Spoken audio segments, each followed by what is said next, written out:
ओम शांति। 25 नवंबर 2025 की मुरली है। मुख्य रूप से बाबा ने कहा, सदा मुख से यही शुभ बोल बोलो कि हम नर से नारायण बनेंगे, कम नहीं। हम ही विश्व के मालिक थे, फिर से बनेंगे। लेकिन यह मंजिल ऊंची है, इसलिए बहुत बहुत खबरदार रहना है। अपना पोता मेल देखना है। एम ऑब्जेक्ट को सामने रख पुरुषार्थ करते रहना है। हार्ट फेल नहीं होना है। आगे कहा, धंधा आदि करते आत्मा को पावन बनाने के लिए समय निकाल याद की मेहनत करनी है। कोई भी आसुरी काम कभी नहीं करना है। अपना और दूसरों का कल्याण करना है। पढ़ाई पढ़ना और पढ़ाना है। मियाँ मिट्ठू नहीं बनना है। याद का बल जमा करना है। अब सुनते हैं महावाक्यों को विस्तार से। बाबा ने कहा, मीठे बच्चे, आत्मा को सतो प्रधान बनाने का फूरना अर्थात फिक्र रखो। कोई भी खामी अर्थात कमी रह ना जाए। माया गफलत ना करा दे। प्रश्न है, तुम बच्चों के मुख से कौन से शुभ बोल सदा निकलने चाहिए? उत्तर, सदा मुख से यही शुभ बोल बोलो कि हम नर से नारायण बनेंगे, कम नहीं। हम ही विश्व के मालिक थे, फिर से बनेंगे। लेकिन यह मंजिल ऊंची है, इसलिए बहुत बहुत खबरदार रहना है। अपना पोता मेल देखना है। एम ऑब्जेक्ट को सामने रख पुरुषार्थ करते रहना है। हार्ट फेल नहीं होना है। ओम शांति। बाप बैठ रूहानी बच्चों को समझाते हैं। यहाँ जब याद की यात्रा में बैठते हो तो भाई बहनों को कहो कि तुम आत्म अभिमानी हो बैठो और बाप को याद करो। यह स्मृति दिलानी चाहिए। तुमको अभी यह स्मृति मिल रही है। हम आत्मा है। हमारा बाप हमको पढ़ाने आते हैं। हम भी कर्मेंद्रियों द्वारा पढ़ते हैं। बाप भी कर्मेंद्रियों का आधार ले इन द्वारा पहले पहले यह कहते हैं, बाप को याद करो। बच्चों को समझाया गया है कि यह है ज्ञान मार्ग, भक्ति मार्ग नहीं कहेंगे। ज्ञान सिर्फ एक ही ज्ञान सागर पतित पावन देते हैं। तुमको पहले नंबर का पाठ यही मिलता है। अपने को आत्मा समझ बाप को याद करो। यह बहुत ज़रूरी है। और कोई भी सत्संग में किसी को कहने आएगा नहीं। भल आजकल आर्टिफिशियल संस्थाएं बहुत निकली है। तुमसे सुनकर कोई कहे भी, परंतु अर्थ समझ ना सके। समझाने का अक्ल नहीं आएगा। यह तुमको ही बाप कहते हैं कि बेहद के बाप को याद करो तो विकर्म विनाश हो जाए। विवेक भी कहता है, यह पुरानी दुनिया है। नई दुनिया और पुरानी दुनिया में बहुत फर्क है। वो है पावन दुनिया, यह है पतित दुनिया। बुलाते भी है, हे पतित पावन आओ, आकर पावन बनाओ। गीता में भी अक्षर है, मामेकम याद करो। देह के सर्व संबंध त्याग, अपने को आत्मा समझो। यह देह के संबंध पहले नहीं थे। तुम आत्मा यहाँ आती हो पाठ बजाने। गायन भी है, अकेले आए अकेला जाना है। इनका अर्थ मनुष्य नहीं समझते। अब तुम प्रैक्टिकल में जानते हो। हम अभी पावन बन रहे हैं याद की यात्रा से व याद के बल से। यह है ही राजयोग बल। वो है हठ योग, जिससे मनुष्य थोड़े समय के लिए तंदुरुस्त रहते हैं। सतयुग में तुम कितना तंदुरुस्त रहते हो। हठ योग की दरकार नहीं। यह सब यहाँ इस छीछी दुनिया में करते हैं। यह है ही पुरानी दुनिया। सतयुग नई दुनिया जो पास्ट हो गई है, उसमें इन लक्ष्मी नारायण का राज्य था। यह किसको भी पता नहीं है। वहाँ हर एक चीज नई है। गीत भी है ना, जाग सजनिया जाग। नवयुग है सतयुग, पुराना युग है कलयुग। अभी इसको कोई भी सतयुग तो नहीं कहेंगे, अभी कलयुग है। तुम सतयुग के लिए पढ़ते हो, ऐसा पढ़ाने वाला तो कोई भी नहीं होगा जो कहे कि इस पढ़ाई से तुमको नई दुनिया में राज्य पद मिलेगा। बाप के सिवाय और कोई बोल न सके। तुम बच्चों को हर बात की स्मृति दिलाई जाती है, गफलत नहीं करनी है। बाबा सबको समझाते रहते हैं। कहाँ भी बैठो, धंधा आदि करो, अपने को आत्मा समझ करो। धंधे धोरी में ज़रा मुश्किलात होती है तो जितना हो सके टाइम निकाल याद में बैठो, तभी आत्मा पवित्र होगी। और कोई उपाय नहीं। तुम राजयोग सीख रहे हो नई दुनिया के लिए। वहां आयरन एजेड आत्मा जा न सके। माया ने आत्मा के पंख तोड़ डाले हैं। आत्मा उड़ती है ना, एक शरीर छोड़ दूसरा लेती है। आत्मा है सबसे तीखा रॉकेट। तुम बच्चों को यह नई नई बातें सुनकर वंडर लगता है। आत्मा कितना छोटा रॉकेट है, उसमें 84 जन्मों का पाठ नोंधा हुआ है। ऐसी बातें दिल में याद रखने से उमंग आएगा। स्कूल में विद्यार्थियों की बुद्धि में विद्या याद रहती है ना। तुम्हारी बुद्धि में अब क्या है? बुद्धि कोई शरीर में नहीं है, आत्मा में ही मन बुद्धि है। आत्मा ही पढ़ती है, नौकरी आदि सब कुछ आत्मा ही करती है। शिव बाबा भी आत्मा है, परंतु उनको परम कहते हैं। वो ज्ञान का सागर है, वो बहुत छोटी बिंदी है। यह भी किसको पता नहीं है। जो उस बाप में संस्कार है वही तुम बच्चों में भरे जाते हैं। अभी तुम योग बल से पावन बन रहे हो, उसके लिए पुरुषार्थ करना पड़े। पढ़ाई में फूरना तो रहता है कि कहाँ हम फेल ना हो जाए। इसमें पहले नंबर की सब्जेक्ट ही यह है कि हम आत्मा सतो प्रधान बने, कुछ खामी ना रह जाए, नहीं तो नापास हो जाएंगे। माया तुमको हर बात में भुलाती है। आत्मा चाहती भी है चार्ट रखे, सारे दिन में कोई आसुरी काम ना करे, परंतु माया चार्ट रखने नहीं देती। तुम माया के चंबे में आ जाते हो। दिल कहती भी है पोता मेल रखे। व्यापारी लोग हमेशा फायदे नुकसान का पोता मेल रखते हैं। तुम्हारा तो यह बहुत बड़ा पोता मेल है, 21 जन्मों की कमाई है। इसमें गफलत नहीं करनी चाहिए। बच्चे बहुत गफलत करते हैं। इस बाबा को तो तुम बच्चे सूक्ष्म वतन में स्वर्ग में भी देखते हो। बाबा भी बहुत पुरुषार्थ करते हैं, वंडर भी खाते रहते हैं।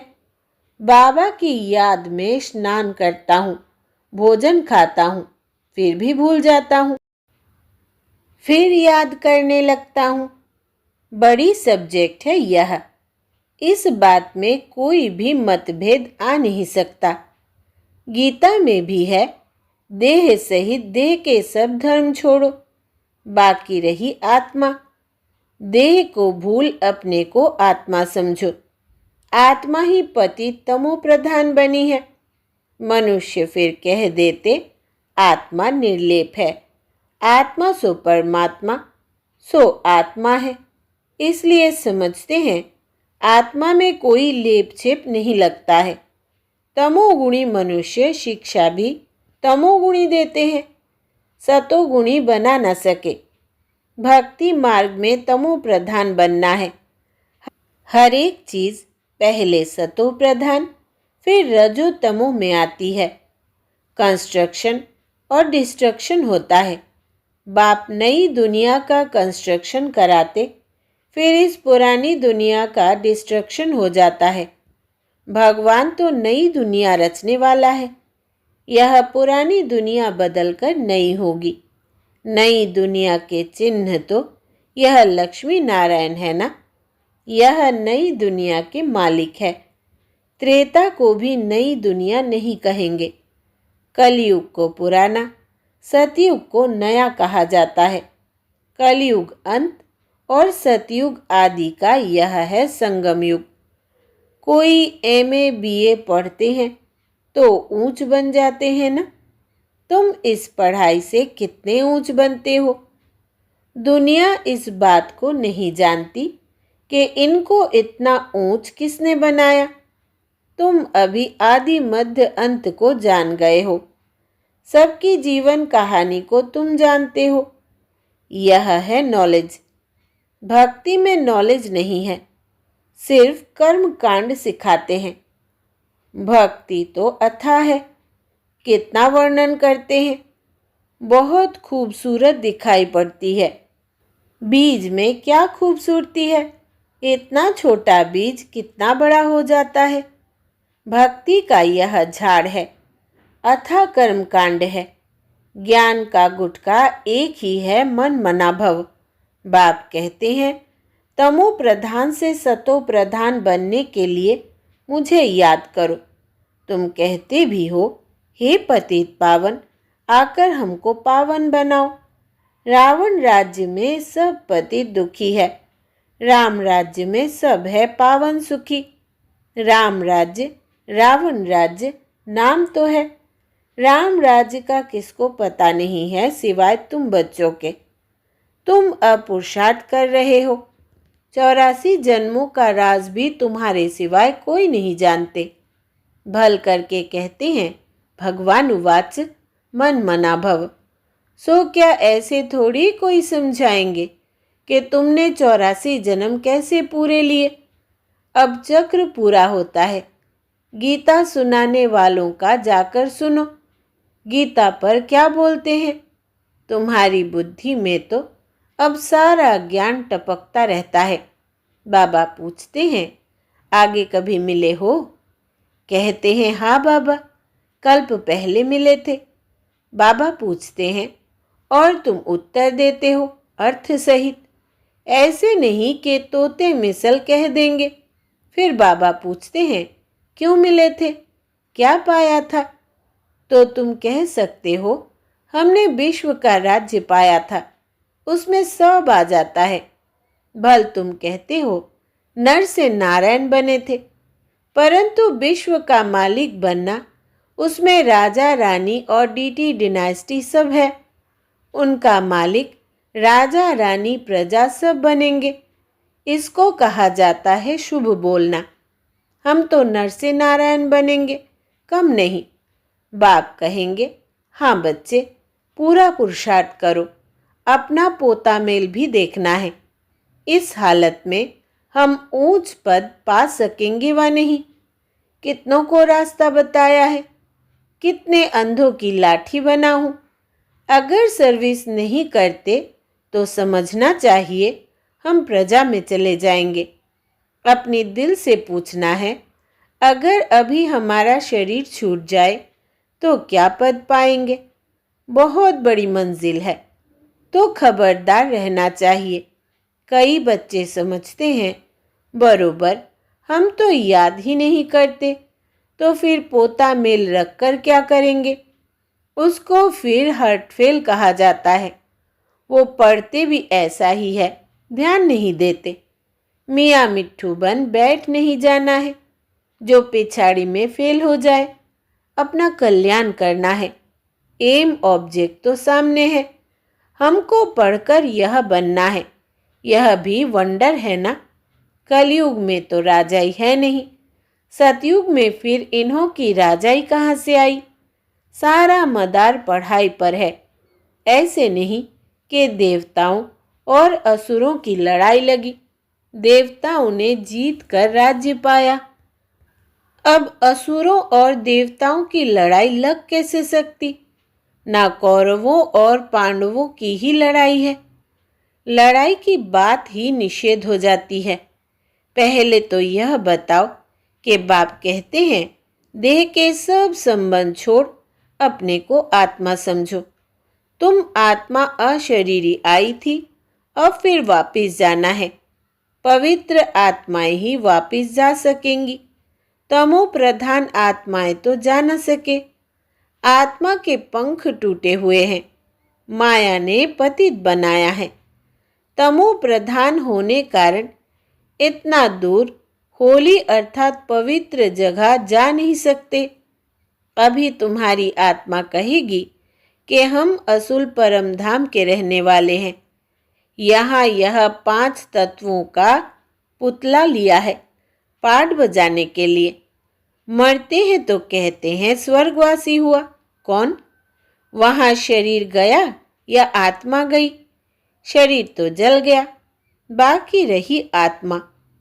वो स्वर्ग में तो जा नहीं सकती। मनुष्यों को तो जिसने जो सुनाया वो कहते रहते हैं। भक्ति मार्ग वालों ने भक्ति ही सिखलाई है। ऑक्यूपेशन का किसको पता नहीं है। शिव की पूजा सबसे ऊंच कहते हैं। ऊंच ते ऊंच शिव है, उनको ही याद करो, सिमरन करो। माला भी देते हैं। शिव शिव कहते माला फेरते रहो। बिगैर अर्थ माला उठाए शिव शिव कहते रहेंगे। अनेक प्रकार की शिक्षाएं गुरु लोग देते हैं। यहाँ तो एक ही बात है। बाप खुद कहते हैं मेरे को याद करने से विकर्म विनाश होंगे। शिव शिव मुख से कहना नहीं है। बाप का नाम बच्चा थोड़ी सिमरन करता है। यह है सब गुप्त। किसको भी पता नहीं है कि तुम क्या कर रहे हो। जिन्होंने कल्प पहले समझा होगा वही समझेंगे। नए नए बच्चे आते रहते हैं, वृद्धि को पाते रहते हैं। आगे चल ड्रामा क्या दिखलाता है, सो साक्षी होकर देखना है। पहले से बाबा साक्षात्कार नहीं कराएंगे कि यह होगा, फिर तो आर्टिफिशियल हो जाए। यह बड़ी समझने की बातें हैं। तुमको समझ मिलती है, भक्ति मार्ग में बेसमझ थे। जानते हो ड्रामा में भक्ति की भी नूंद है। अभी तुम बच्चे समझते हो हम इस पुरानी दुनिया में रहने वाले नहीं हैं। स्टूडेंट को यह पढ़ाई बुद्धि में रहती है। तुमको भी मुख्य मुख्य पॉइंट्स बुद्धि में धारण करनी है। नंबर 1 बात, अल्फ पक्का करो तब आगे चलो, नहीं तो फालतू पूछते रहेंगे। बच्चियां लिखती है फलाने ने लिख कर दिया है कि गीता का भगवान शिव है। यह तो बिल्कुल ठीक है। भल ऐसे कहते हैं, परंतु बुद्धि में कोई बैठता थोड़ी है।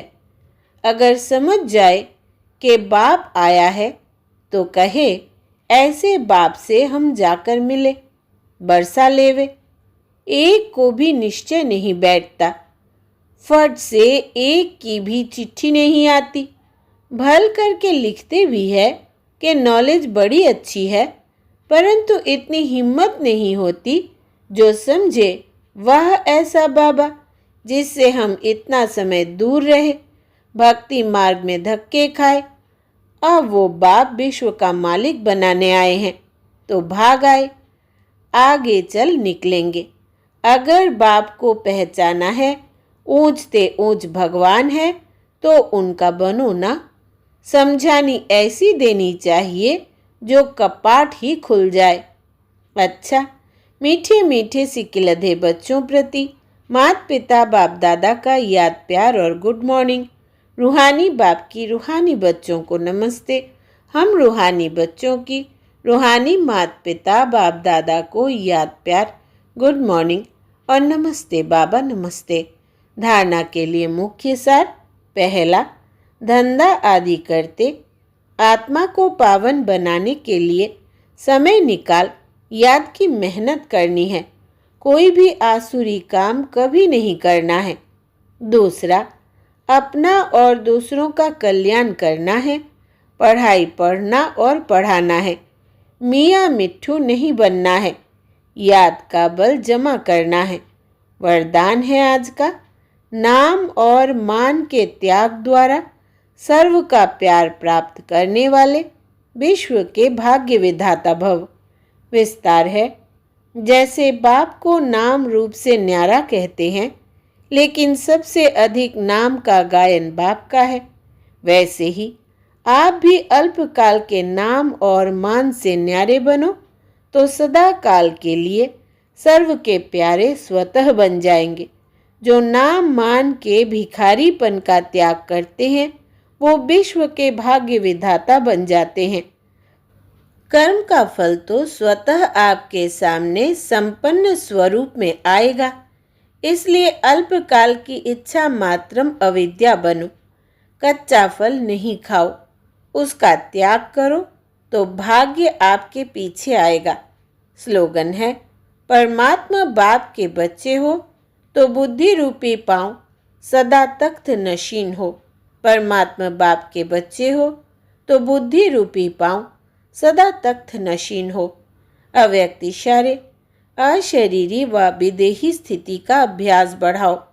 कोई भी सेवा के प्लान्स बनाते हो, भले बनाओ, भले सोचो, लेकिन क्या होगा उस आश्चर्यवत होकर नहीं।